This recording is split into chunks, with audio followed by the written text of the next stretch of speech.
The Chicago Bears have unveiled their 53-man roster, finally, and I am here to break it down. My name is Harrison Graham. Today's show sponsored by True Classic. Get comfortable, look good, feel good with True Classic. Use promo code CHAT25 at trueclassic.com or just go to trueclassic.com/chat25 to get 25% off.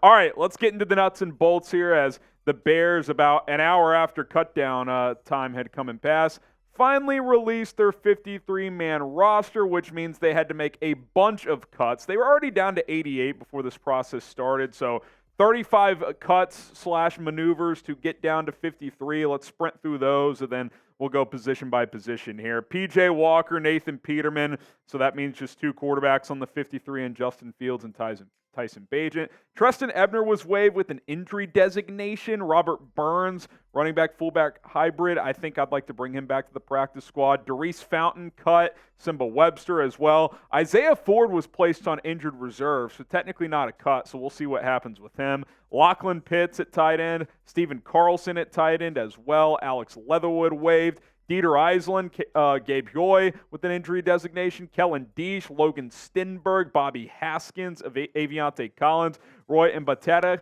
He also is part of the International Pathway Program, so he will return to the practice squad and not count against the practice squad.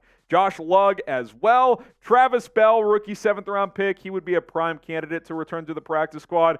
Trevis Gipson, he was the question mark, right? They did go ahead and cut him. They could not find a trade. DeAnthony Jones, Jalen Harris cut as well. Micah Baskerville, Michael Walker, Davion Taylor. I thought Baskerville or Walker could make the 53, but they were cut. Barrington Wade and DeMarcus Gates waived as well. Bravion Roy, Andrew Brown, and Kendall Vildor. We thought he was going to get cut. That has now been official. And then 5 more here. Greg Stroman Jr., Michael Ojemudia, Macon Clark, Kendall Williamson, the other rookie 7th-round pick, and then Braylon Trahan. So 35 cuts to get down from 88 to 53. We're going to go to the guys who did make it position by position here in just a moment. But round of applause to all of you. We crossed 70,000 subscribers here on the channel yesterday, which means the road to 80,000 is officially underway. If you want daily Chicago Bears news, rumors, different types of content, we've got you covered. We're reacting to the 53-man roster just minutes after it has been released. Join the family here at Bears Now and subscribe today. Okay, quarterback, very simple. Justin Fields, Tyson Bagent. When P.J. Walker was cut, we kind of thought it would go this way, and obviously Nathan Peterman was cut as well. He's not subject to waivers as he's an accrued veteran, so unless a team wants to sign Peterman to their 53-man roster, the expectation is that the Bears will bring him back on their practice squad. So Fields, Bagent on the 53, and then Peterman likely to the practice squad. Running back, we pretty much had this nailed down. We thought maybe D'Onta Foreman could be a surprise cut, but he was not. Khalil Herbert, RB1, and obviously the depth chart can change here, but you've got D'Onta Foreman still around as well. Roschon Johnson, who's been steadily rising. Travis Homer for special teams, and then Khari Blasingame at fullback. No real surprises here. Again, Trestan Ebner was waived with an injury designation. He's apparently been in the concussion protocol for like 2.5 weeks now, so hopefully he's able to get well soon, and if he does clear waivers, he would revert back to IR, I believe, for the Bears, so he could still factor in, maybe be on the practice squad. Who was the biggest surprise cut for the Bears, in your opinion? It's got to be Trevis Gipson, right? I mean, I'm a little surprised they couldn't find a trade for him, and that the fact that they didn't find a trade, that they didn't decide to keep him around. That surprises me a little bit, so we'll see what happens there. I think he's one of those guys that likely does get claimed off waivers, but if not, I would certainly bring him back to the practice squad, and you never know. He could get another opportunity later this season if some injuries pop up. Okay, we go to the wide receiver position. This one kind of chalk here. Once Dante Pettis went to IR, we kind of figured it would be this 6 guys. DJ Moore, Darnell Mooney, Chase Claypool, your big 3. Tyler Scott, Velus Jones Jr., then Equanimeous St. Brown. Now, the point I've made is I still think you could go get a punt returner, but we'll see what happens. If they end up bringing one in, maybe EQ is someone that could end up getting cut. We'll go to the tight end position in just a moment, I should say. But first, True Classic, our sponsor. Listen, I was starting to sweat in there. I was like, when's the roster going to come out? Here's the thing, though. I was comfortable the whole time with these very breathable and comfortable polos from True Classic that I'm rocking. Very soft, very smooth and soft T-shirts as well. They're awesome. They're my go-to destination for tees, shorts, and jeans. And these golf polos, which I've been rocking all summer long. Let's talk about these T-shirts for a second. I know you've probably heard me rant about them before, but they're so good. Seriously, you haven't lived until you've worn one of these perfect-fitting tees. And the shorts, put it this way. Once you try on the shorts, you'll never go back to your other brands that you've worn in the past. They come in a range of styles, cuts, and colors, whether you need something for the gym, weekends, or a night out. I'm currently loving the commuter short with its sharp, tailored fit. And they've got a ton of stretch. You got to feel comfortable when you're out there. Speaking of flexibility, I just snagged a pair of the Comfort jeans. Those are fantastic as well. And with how hot it's been this summer, you got to feel comfortable when you have to throw pants on. So True Classic has it all. What I like about True Classic as well is when you buy in bulk, you get more bang for your buck. Less than $14 per t-shirt. Buy a full pack of them. You can give some away for Christmas presents. You are good to go. TrueClassic.com/chat25 to get 25% off. If you go to TrueClassic.com and use that promo code chat25, you're going to get that 25% discount. Check out that link and promo code in the description and comments of this video. Tight end, this was the easiest one to figure out other than your three specialists. Cole Kmet, Robert Tonyan, and Marcedes Lewis. Stephen Carlson was cut. I tweeted out a video of when he dropped that touchdown from Tyson Bagent. That is when he started to pack his bags because he was going to have to wow to make the 53.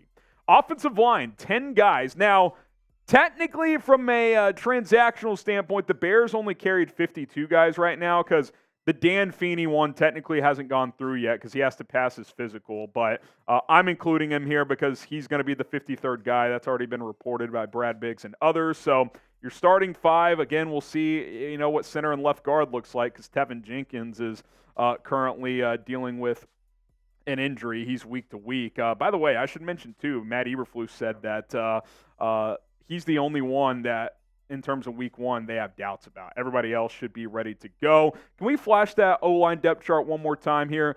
Coop, just want to confirm the backups. So you get to the backups. Larry Borom's your swing tackle. I mentioned Feeney, who could play center or guard.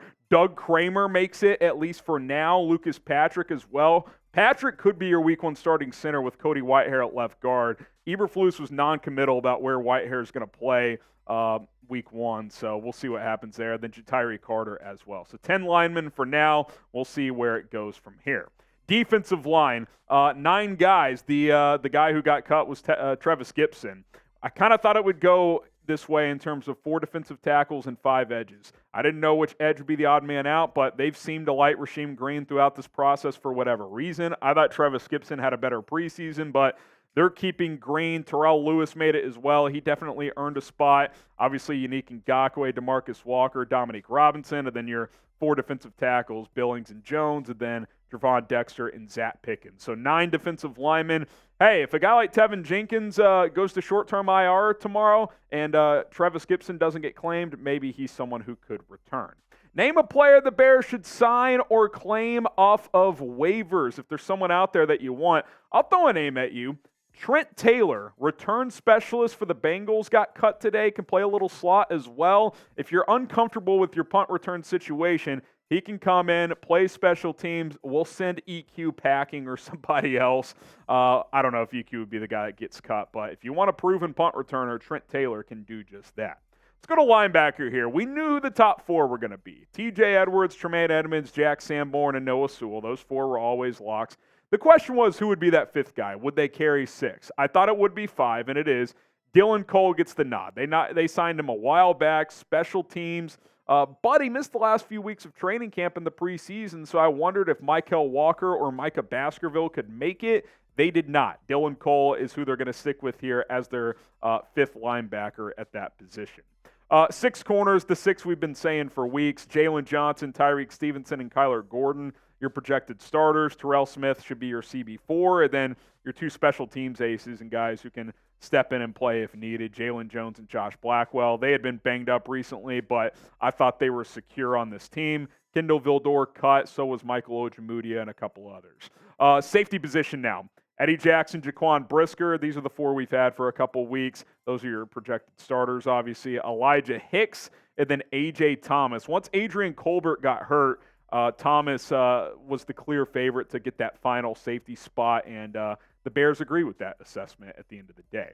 And then your 3 specialists, Cairo Santos is your kicker, Trenton Gill is your punter, and Patrick Scales is your long snapper. Same trio from a year ago, and you add it all up, you've got a 53-man roster. Now, let's be clear. Things will change. Tomorrow, I believe 12 Eastern, everybody who got cut today, the waiver wire will come and go. So the Bears probably have a claim or two out there.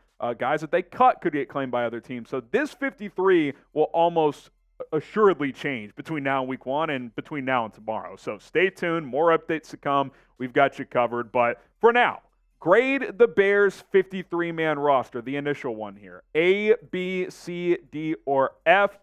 I don't have any real complaints. I'd give it a B+. I thought that Trevis Gipson did enough to earn a roster spot, but when you and your agent are given permission to seek a trade, then that kind of smells a potential end of the road, and that appears to be what happened here. So get your grade in, A, B, C, D, or F.